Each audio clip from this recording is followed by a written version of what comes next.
Hello दोस्तों, बॉलीवुड में biopics में विकी कौशल अभी भी दूसरे नंबर पर हैं। पहला नाम अभी भी अक्षय कुमार का ही आता है। केसरी चैप्टर 2 का टीज़र देखकर यही समझ में आया। और ये फिल्म जो है करण सिंह त्यागी बना रहे हैं और ये 18 अप्रैल को रिलीज होने वाली है। इसमें वकील जॉली के गेटअप में नज़र आ रहे हैं अक्षय कुमार, लेकिन सॉरी, ये उनका किरदार नहीं है। ये भूमिका निभा रहे हैं चेतूर शंकरन नायर की। तो ये चेतूर शंकरन नायर कौन थे, इनकी पूरी कहानी क्या है, वो अभी जान लेते हैं। और ये कहानी शुरू होती है जलियांवाला बाग कांड से। कितना भयानक कांड था ये, इसको पूरा देश कभी भूल सकता ही नहीं है। उसके जो निशान थे वो अभी भी जलियांवाला बाग में मौजूद हैं। हालांकि सौंदर्यीकरण के नाम पर सरकार ने उसके साथ काफ़ी मजाक किया है, वो चीज़ें पता नहीं इस फिल्म में दिखाई जाएंगी या नहीं। लेकिन फिर भी अपन लौटते हैं चेतूर शंकरन नायर की कहानी पर।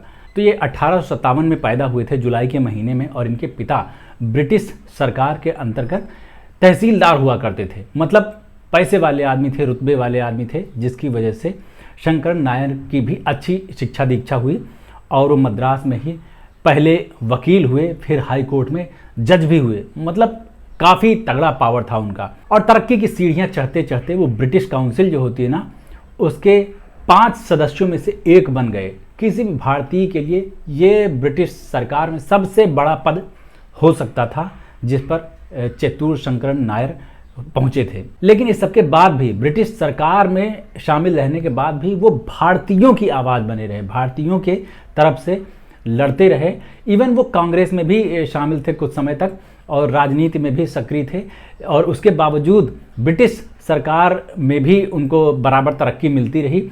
ब्रिटिश ने उनको ना तो उनके घर पे बुलडोज़र चलाया, ना उनके घर पे ईडी भेजी, जैसा कि आजकल की सरकारों में ऐसा देखने को मिलता है।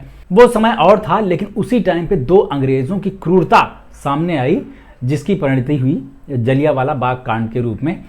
इसका जो आदेश देने वाले थे, पुलिस वालों को आदेश देने वाला था, वो ब्रिगेडियर डायर था। लेकिन उस टाइम पे जो पंजाब का लेफ्टिनेंट गवर्नर था माइकल ओ'ड्वायर, उसका भी डायर को पूरा सपोर्ट मिल रहा था। और इस कांड के बाद दोनों ने मिल के ऐसा खेल रचाया कि मीडिया से इसकी पूरी खबर गायब कर दी जाए, किसी को पता ना चले कि इतनी बड़ी क्रूरता हुई है, इतने ज़्यादा लोग मरे हैं। तो प्रेस को कंट्रोल किया गया, पूरी तरह से खबर को दबा दिया गया, किसी को दुनिया में पता ही ना चले कि ऐसा कुछ हुआ है। लेकिन गेस व्हाट, फिर क्या हुआ? एक ब्रिटिश जर्नलिस्ट बेंजामिन होर्नीमैन ने इसकी रिपोर्ट छाप दी। अब आप देखिए कि कैसे इतिहास बनता है, उसमें रियली क्या क्या घटित होता है। ब्रिटिश सरकार के ब्रिटिश अफसरों ने हिंदुस्तानी फौजियों को, पुलिस वालों को आदेश दिया। उन्होंने अपने हिंदुस्तानी साथियों पर गोलीबारी की और सैकड़ों को मौत की नींद सुला दिया। और उसकी रिपोर्ट पब्लिश की एक ब्रिटिश जर्नलिस्ट ने। तब दुनिया को इसके बारे में पता चल गया। चेतूर शंकरन नायर को भी पता चला, उन्होंने इस्तीफे की पेशकश कर दी। लेकिन उनको तब जो क्रांतिकारी हुआ करते थे यहाँ, और जो बड़े बड़े राष्ट्रवादी नेता हुआ करते थे, मोतीलाल नेहरू जैसे, उन्होंने रोका कि भाई इस्तीफा मत दो, सरकार के अंदर रह के सरकार पे दबाव बनाओ कि इसको पूरा सच सामने लाए और दोषियों के ऊपर कार्यवाही की जाए। हालांकि ऐसा कुछ हुआ नहीं, ब्रिटिश सरकार ने नहीं माना, यहाँ का जो वायसराय था ब्रिटिश, वो भी नहीं माना। तो चेतूर शंकरन नायर ने इस्तीफा दे ही दिया। उसके बाद मद्रास में पहुंचकर उन्होंने एक किताब लिखी, जिसमें गांधी जी के असहयोग आंदोलन की खूब बुराई की, उसको गैर कानूनी बताया, असंवैधानिक। और उसके अलावा जो ये माइकल ओ'ड्वायर था, इसका बहुत तगड़ा वाला क्रिटिसिज्म किया, कड़ी निंदा की। मतलब रियल मायने में, जैसे आजकल कड़ी निंदा होती है ना, वैसे नहीं। तो उसके बाद फिर ये माइकल ओ'ड्वायर जो था वो एकदम बावला हो गया और उसने चेतूर शंकरन नायर पर डिफेमेशन केस कर दिया, मानहानि का दावा। लेकिन तब तक जलियांवाला बाग कांड की पूरी हकीकत सामने आ चुकी थी, लंदन कमीशन की रिपोर्ट सामने आ चुकी थी, सबको पता चल चुका था कि माइकल ओ'ड्वायर की उसमें क्या संलिप्तता रही है। लेकिन उसके बाद भी जो केस था ये तो चलना ही था, और ये चला ब्रिटिश किंग्स बेंच में। लेकिन वहाँ पर भी जाके हिंदुस्तानी के साथ जैसा रवैया हो सकता था वैसा ही अपनाया गया। 12 जूरी की बेंच थी, जिसमें से 11 ने इनको दोषी ठहरा दिया और इनके खिलाफ फैसला सुना दिया। उसके बाद इनके सामने 2 ऑप्शन रखे गए, या तो माइकल ओ'ड्वायर से माफ़ी मांग लें, या तो फिर 7,500 पाउंड का फाइन भरें, जो कि आज के हिसाब से तकरीबन 6 करोड़ रुपए के आसपास होता है। तब भी एक हिंदुस्तानी के लिए बहुत बड़ी रकम हुआ करती थी। लेकिन चेतुर शंकरन नायर को वीर बनना मंजूर नहीं था, जैसा उस दौर में बहुत सारे लोग कर रहे थे।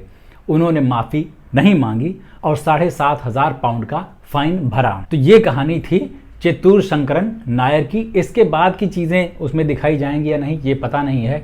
1934 में चेतुर शंकरन नायर की मृत्यु हो गई थी और 1940 में सरदार ऊधम सिंह ने लंदन में जाकर माइकल ओड्वायर को गोली मार दी थी। ये कहानी तो यहाँ का बच्चा बच्चा जानता है अपने देश का।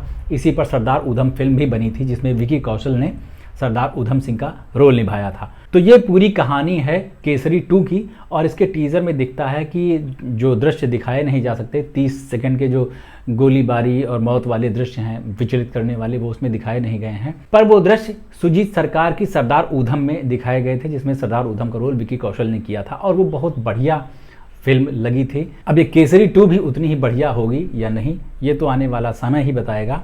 अभी के लिए रियल स्टोरी इतनी थी जो आप जान गए हैं। मेरे इस चैनल को सब्सक्राइब कर लीजिए अगर नहीं किया तो। और अभी चलते हैं, लौट के मिलते हैं। नमस्ते।